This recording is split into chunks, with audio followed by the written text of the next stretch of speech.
Escola da Vida e a Mecânica dos Fluidos. Os alicerces construídos pela mecânica dos fluidos são os que possibilitam a compreensão de muitas aplicações da engenharia. Poderíamos considerar as seguintes aplicações: escoamento em canais e condutos forçados ou livres, seleção de bombas hidráulicas, dimensionamento de instalações hidráulicas, lubrificação, esforço nas paredes de reservatórios e barragens, projetos de pontes e embarcações, dimensionamento de ventilação, estudos aerodinâmicos e muitos outros. Portanto, não dá para pensar em engenharia sem mecânica dos fluidos. Mecânica dos fluidos básica, Raimundo Ferreira Ignácio. Uma viagem pelo livro do professor Franco Brunetti, pelo livro do professor Raimundo Ferreira Ignácio. O livro Mecânica dos Fluidos do professor Franco Brunetti pode ser adquirido em livraria ou consultado em biblioteca. Já o livro do professor Raimundo Ferreira Ignácio está disponível gratuitamente na web, na página www.escoladavida.eng.br. Você entra na página e vai clicar na engenharia. E aí você tem duas opções, ou fenômeno de transporte para engenharia civil ou mecânica dos fluidos. Se você clicar em fenômeno de transporte para engenharia civil, automaticamente ao abrir a página você deve clicar em bibliografia básica e terá acesso ao material mencionado. Capítulo 3, Introdução à Cinemática dos Fluidos. Oba! Vamos entrar em movimento. O que estudaremos neste capítulo? Vamos estudar os tipos de escoamentos, regime permanente, regime variado, conceito de vazão, vazão igual volume sobre o tempo, vazão, velocidade média vezes a área, classificação do escoamento em laminar, transição e turbulento, experiência de Reynolds, simulação da experiência de Reynolds, diâmetro e raio hidráulico, cálculo da velocidade média para o escoamento laminar e para o turbulento, conceito de vazão em massa, em peso, relações entre vazões, equação da conservação em massa ou continuidade, equação da continuidade para diversas entradas e diversas saídas. Antecipamos o teorema dos π para a determinação do número de Reynolds. Tipos de escoamentos. Escoamento em regime permanente. O tempo não é variável dos fenômenos estudados. NC, nível constante. As propriedades em uma dada seção do escoamento não mudam com o tempo. E quando isso acontece? A condição para se ter um escoamento em regime permanente é o nível do reservatório permanecer constante. Isto ocorre nos seguintes casos: reservatório de grandes dimensões, ou reservatório de pequenas dimensões, mas a quantidade de água que entra é igual à quantidade de água que sai. Ou, se for um outro fluido, a quantidade de fluido que entra é igual à quantidade de fluido que sai. No caso dos reservatórios de grandes dimensões, o que significa que a quantidade de água que eu retiro não é suficiente para alterar o seu nível.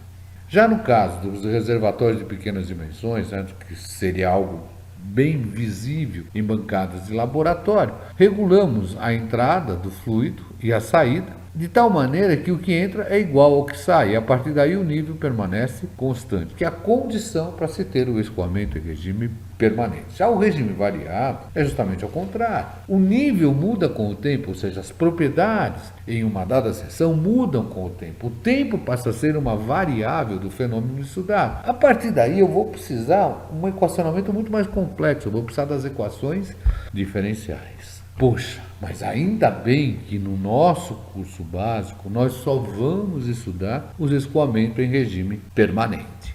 Conceito de vazão. Definimos a vazão como sendo o volume do fluido que atravessa uma seção por unidade de tempo. A equação que representa a vazão, e seria a obtenção da vazão de forma direta, seria vazão igual volume dividido pelo tempo. Ora, temos o reservatório, deixamos a água entrar, fechamos todas as saídas e o nível subir. Então, deixamos ter uma variação ΔH e cronometramos o tempo para essa variação. A partir daí, como a vazão de forma direta é o volume sobre o tempo, seria o ΔH, vezes a área do tanque dividido pelo tempo. Lembrando que essa área do tanque seria a área da seção transversal do mesmo. Então, nós precisamos, nesse caso, medir os lados e calcularmos a área da seção transversal. Vamos ver isso num exercício. Exercício 68 da bibliografia básica, que vocês podem acessar através da página www.escoladavida.eng.br de forma gratuita. O esquema ao lado representa uma bancada de laboratório onde o fluido considerado no escoamento é a água. Nas experiências é fundamental que seja determinada a vazão de escoamento. Isto é obtido deixando o nível do reservatório subir, um ΔH, e cronometrando-se o tempo para que isto ocorra. Observando a definição da vazão, podemos constatar facilmente que o volume de água que ingressou no reservatório superior pode ser determinado pela equação ΔH vezes a área do tanque e a área da seção transversal do mesmo. Para os dados fornecidos no desenho, pede-se determinar a vazão do escoamento em metros cúbicos por segundo, metros cúbicos por hora, litros por segundo e litros por hora. Temos aqui a área do tanque obtida como 0,74 vezes 0,74, ΔH. Vamos considerar de 100 milímetros, num tempo de 20,9 segundos. A partir daí, vazão, volume sobre o tempo. Vamos trabalhar no sistema internacional, para que a equação fique homogênea. Então, o volume vai ser dado em metros cúbicos e o tempo em segundo. Então, passo o ΔH de milímetro para metro, 0,1 metros, vezes 0,74 vezes 0,74, dividido por 20,9, que vai nos dar aproximadamente 262 vezes 10 a menos 3 metros cúbicos por segundo. Para passarmos para metro cúbico por hora, bastaria multiplicar por 3.600. Mas isso vai ficar por conta de vocês, para vocês praticarem um pouquinho fora dessa explicação. Vamos determinar em litros por segundo. Basta lembrar que um metro cúbico é igual a 1.000 litros.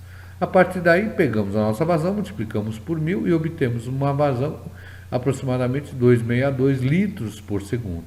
Para passarmos para litro por hora, basta multiplicar por 3.600, já que em uma hora nós temos 3.600 segundos, resultando em uma vazão igual a 9.432 litros por hora.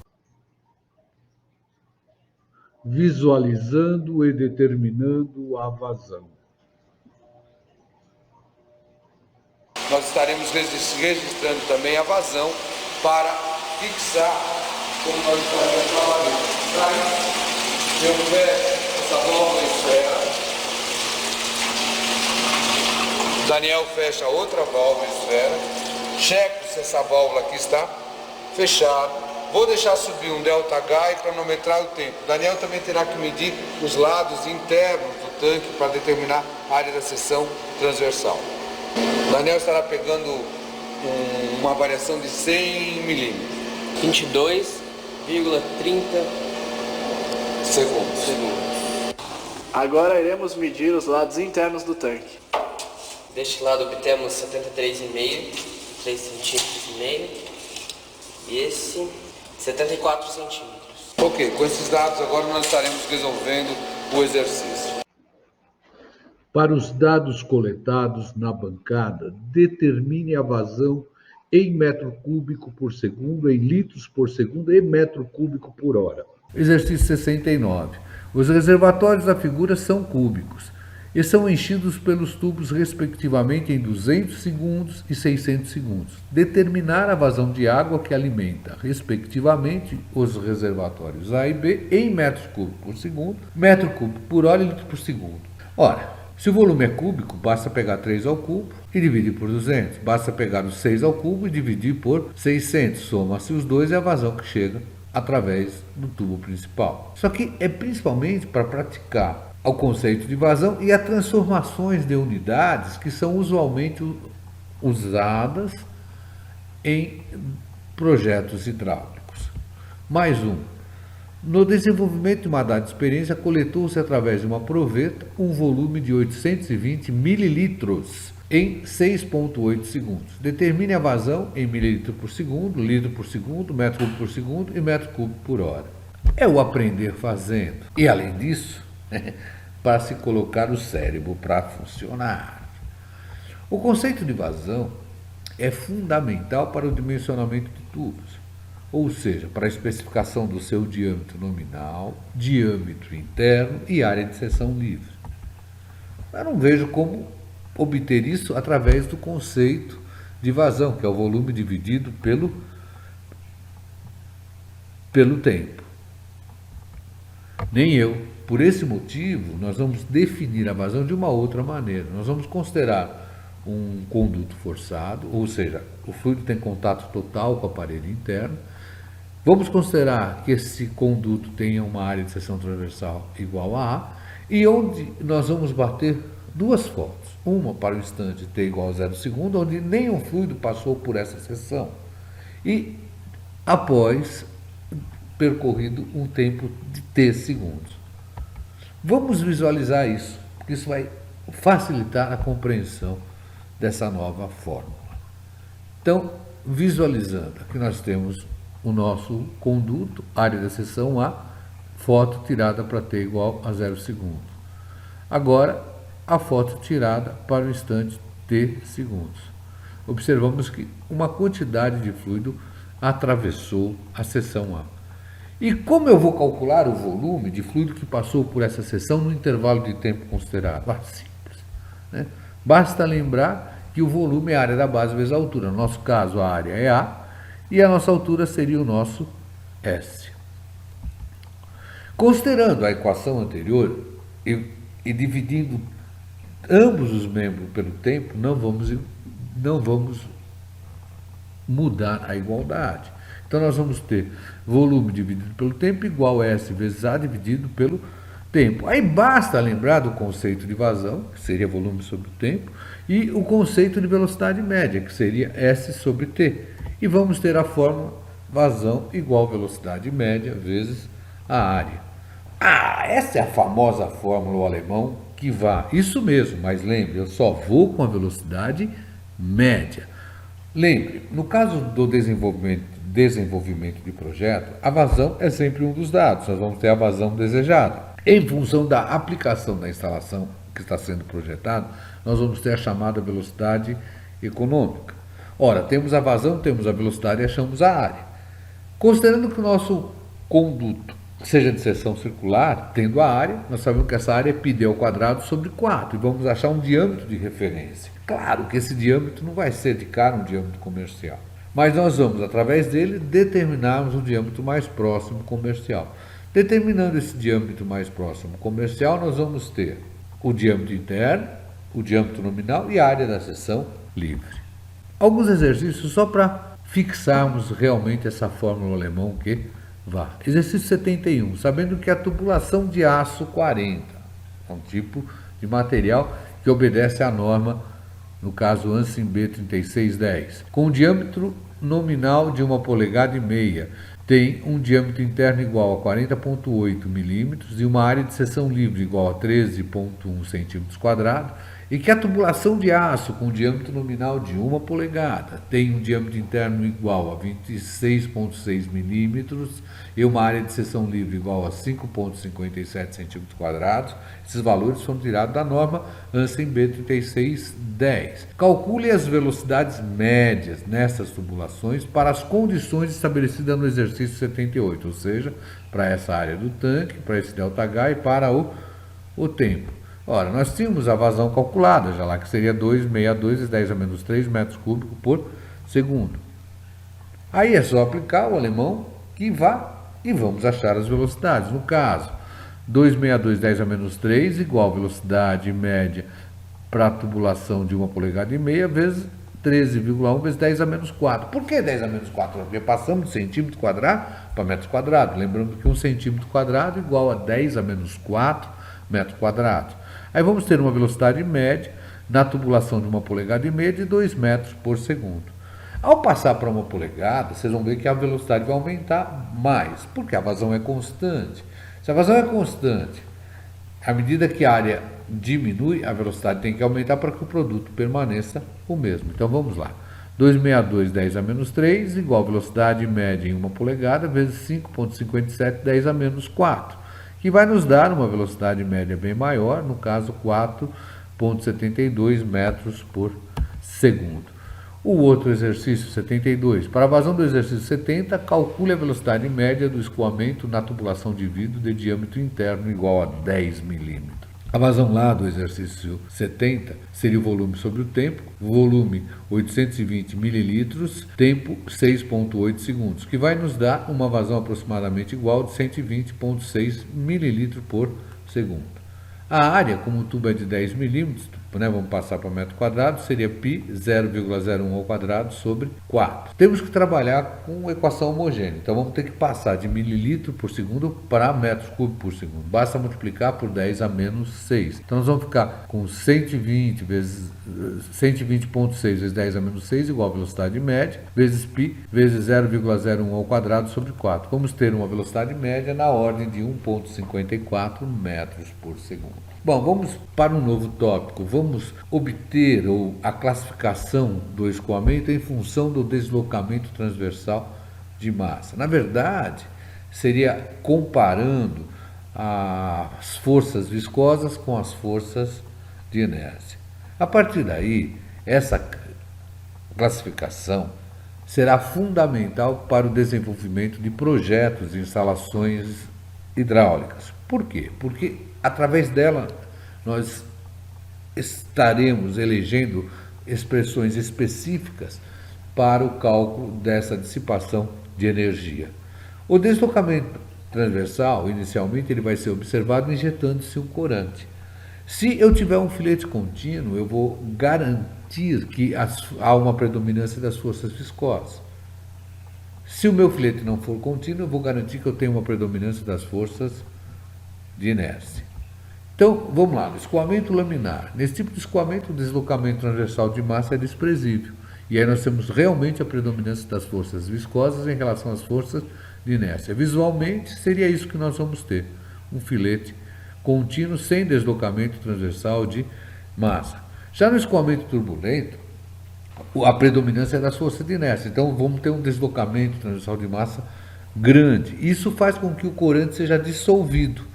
E a partir daí, ou nós temos, em função da concentração do corante, essa situação, ou ele simplesmente desaparece. Já o escoamento de transição, que seria a passagem do laminar para o turbulento, nenhuma equação é estabelecida para o mesmo. Na prática, o que nós temos ou é laminar ou turbulento. E usamos ou as expressões para o laminar ou o turbulento em função de qual mais próximo ele esteja. Mas como é que eu vou saber isso? Vou injetar um corante em instalações? Claro que não. Então nós vamos recorrer à experiência de Reynolds, que através dela nós conseguimos estabelecer um adimensional que vai nos dar essa classificação de laminar, transição e turbulento. Aqui nós temos um esquema da bancada utilizada por Reynolds. Reynolds, que teve uma vida física de 1842 a 1912. Aqui nós tínhamos uma bancada onde circulava água e aqui nós temos a injeção através de uma agulha de um corante. Aqui a foto do aparato real, foto tirada em 1975, da bancada que Reynolds utilizou para o desenvolvimento da sua tese de doutorado. Um exemplo de bancada nossa aqui, olha. Então nós temos um reservatório com água, nós vamos ter um escoamento em queda livre, temos uma tubulação de aço, no meio aqui nós temos uma tubulação de vidro para que a gente visualize, temos a injeção de um corante, esse corante pode ser hoje um corante comestível para não atacar coisa de cima nenhuma, e ele é injetado através de uma agulha. Inicialmente, nós abrimos bem pouquinho a torneira, coletamos o volume através da proveta, esse volume sempre em mililitros, e cronometramos o tempo para isso. Ora, volume dividido pelo tempo vai ter a vazão, que nós vamos ter a vazão de queda livre aqui. A partir dessa vazão, podemos calcular a velocidade média, claro, na tubulação de vidro.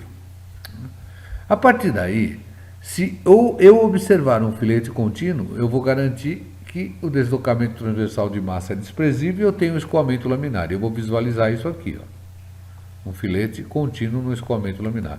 Aumentando a abertura da torneira,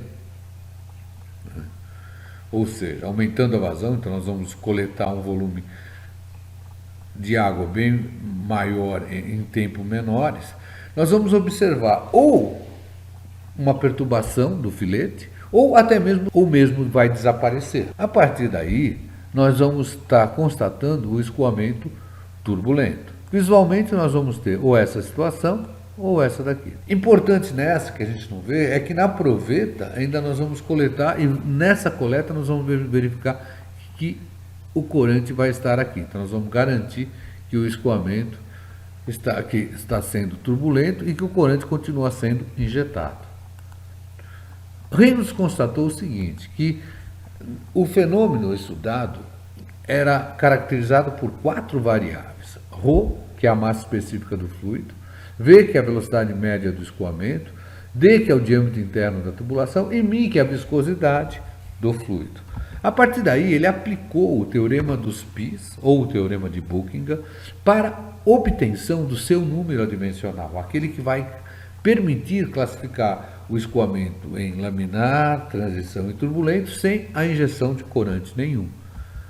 Ora, vamos ver as regras que a gente utiliza para o desenvolvimento desse teorema dos Pis. E vamos fazer isso no exemplo do fenômeno estudado por Reynolds.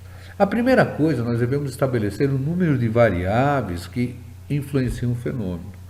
No nosso caso, era massa específica, velocidade média do escoamento, diâmetro interno da tubulação e viscosidade dinâmica do fluido. Então, nós temos 4 variáveis caracterizando o fenômeno. Isso nós vamos representar por N. Então, nosso N é igual a 4. Em seguida, devemos escrever a equação dimensional de cada uma das variáveis, ou seja, devemos defini-la em função das grandezas fundamentais, que no nosso estudo seriam M, massa, L, comprimento, T, tempo.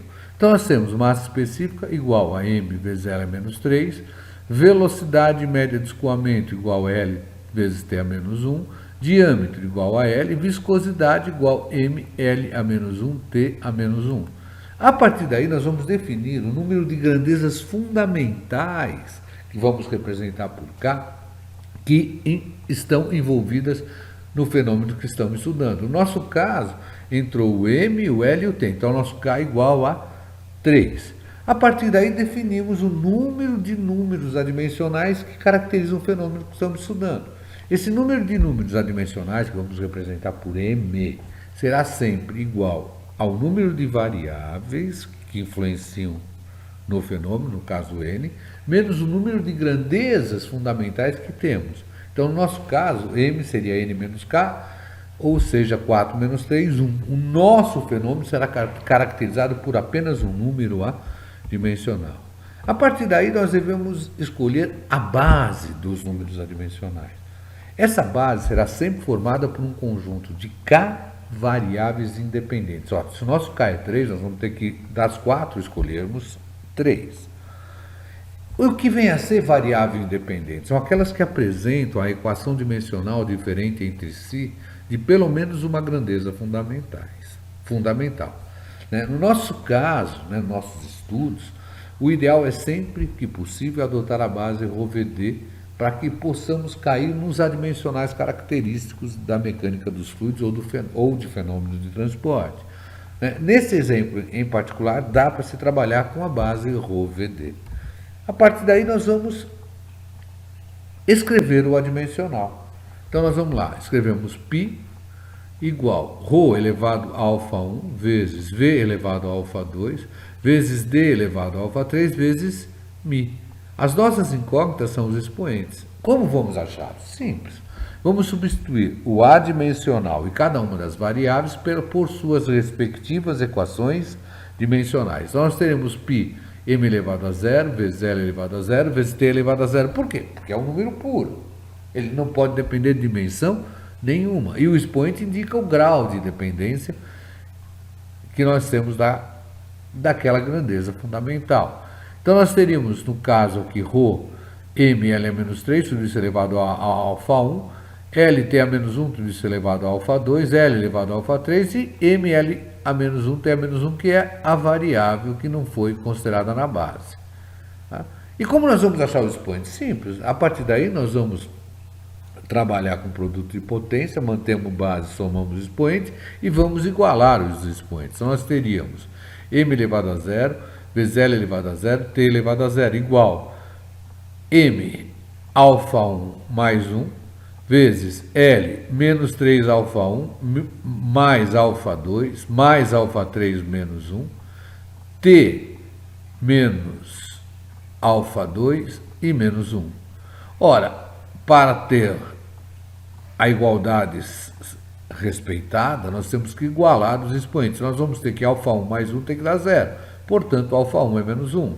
Nós vamos ter que menos alfa 2 menos 1 também tem que ser igual a zero. Então, vamos ter que alfa 2 será igual a menos 1.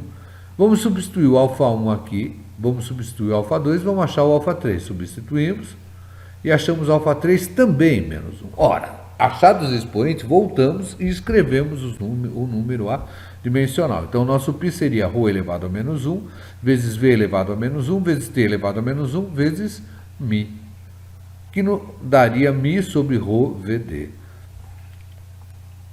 Reynolds observou que esse número era muito pequeno, ruim de ser trabalhado. A partir daí, ele verificou que o inverso de um adimensional é um adimensional. E esse inverso ele definiu como sendo o número de Reynolds. E passou a ser ρ VD sobre μ. Se vocês quiserem ver uma outra aplicação do Teorema dos π, só que agora aplicado às bombas hidráulicas, para a obtenção dos adimensionais típicos das bombas hidráulicas, eu tenho um vídeo no YouTube. Lá é legal porque vocês vão ver um exemplo onde eu vou ter mais do que um número adimensional. Basta copiar o link e entrar no YouTube. E qualquer dúvida, entre em contato, ou por e-mail, ou por WhatsApp. No e-mail, no caso, raimundo.ignacio@escoladavida.eng.br.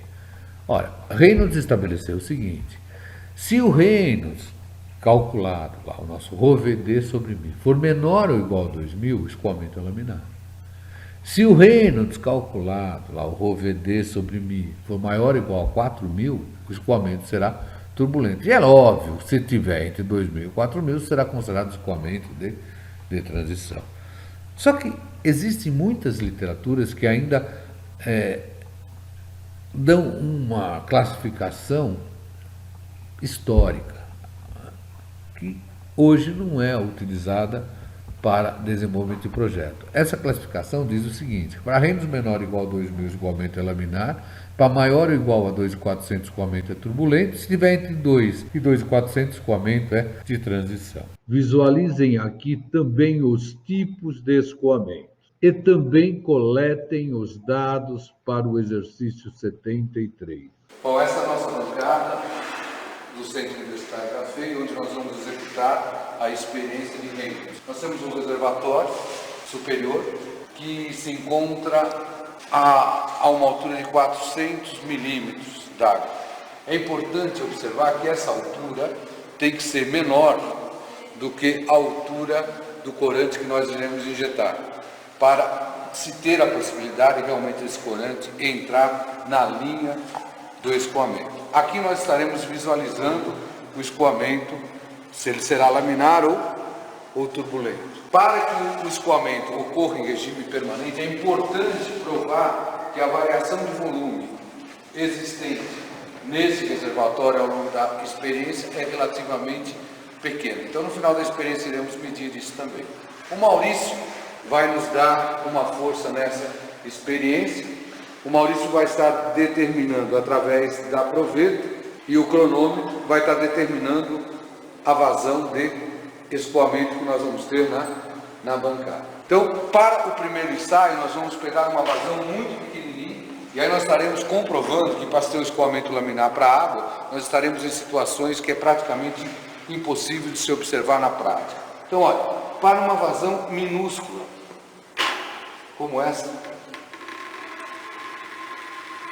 nós vamos comprovar que nós teremos um escoamento laminar. Para isto, nós estaremos injetando o nosso corante.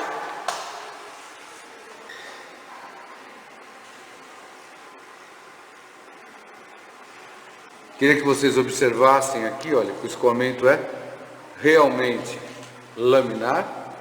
ou seja, não temos deslocamento transversal de massa, e para isso nós vamos estar determinando a vazão do escoamento. O Maurício vai estar determinando essa vazão do escoamento lá através da provetinha.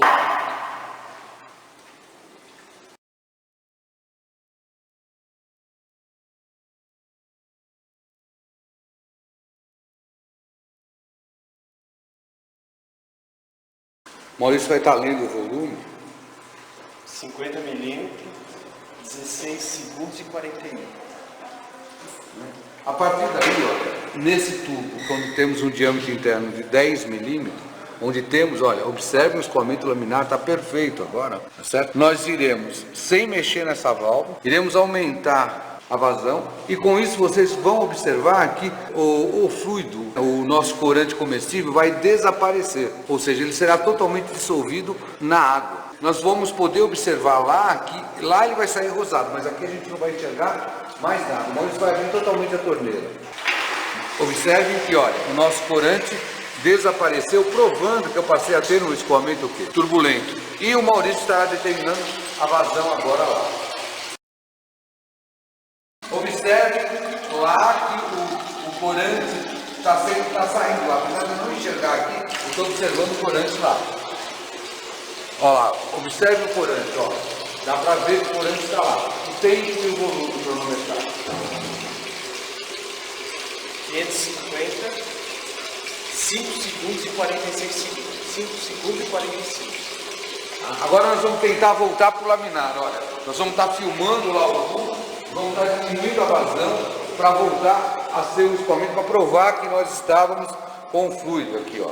Diminuindo a vazão, olha, nós vamos novamente retomar a situação do escoamento laminar. Através dessa experiência, o que nós estamos objetivando? Visualizar no sentido prático o escoamento em regime permanente, mostrar a determinação do cálculo direto da vazão, volume sobre o tempo, mostrar o cálculo da velocidade média nesse tubo de vidro com um diâmetro interno de 10 milímetros e calcular o número de Reynolds aqui, que seria a velocidade média vezes o diâmetro interno, que seria no caso 10 milímetros, passando para metro, dividido pela viscosidade cinemática da água, que estará na ordem de 10 a menos 6 metros quadrados por segundo. Aí nós vamos comprovar o Reynolds será menor do que 2.000 para o escoamento laminar e que o Reynolds será maior do que 4.000 para o escoamento turbulento. Com esses dois dados que o Maurício determinou, nós iremos fazer as contas. Vamos lá para o nosso exercício. Esse exercício fica como uma atividade para vocês aprenderem fazendo. Assistam ao vídeo, está aqui o endereço no meu canal no YouTube.